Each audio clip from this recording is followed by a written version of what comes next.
Magandang umaga Batangas, narito na po magiging lagay ng ating panahon ngayong araw ng Biyernes, October 27, 2023. Patuloy pa rin po ang pag-iral ng hanging amihan o northeast monsoon sa malaking bahagi ng Luzon, sanhi ng malamig na panahon sa malaking bahagi ng Luzon. Samantala, yung trough or extension ng low pressure area sa may silangang bahagi ng labas ng Philippine Area of Responsibility ang siyang magdadala naman ng mga isolated na pag-ulan sa bahagi ng Mindanao. Sa ngayon ay mababa ang tsansa na ito'y pumasok sa loob ng Philippine Area of Responsibility.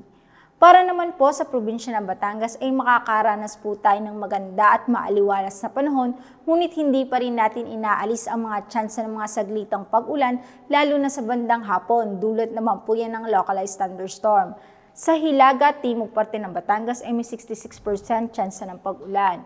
Sa silangang parte ay may 40% tsansa ng pag-ulan, samantalang sa kanlurang parte ng Batangas ay may 40% tsansa ng pag-ulan.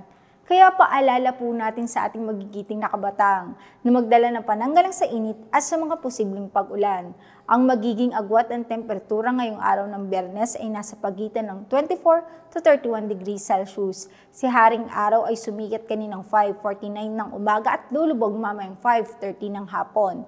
Lagi po nating tatandaan, ligtas ang may alam at tulad ng laging paalala sa atin ni Governor Mandanas, laging maging handa, ingat at magiting. Mula dito sa Batangas Provincial Disaster Risk Reduction and Management Office, ako po si Raven Nantasida, nag-uulat.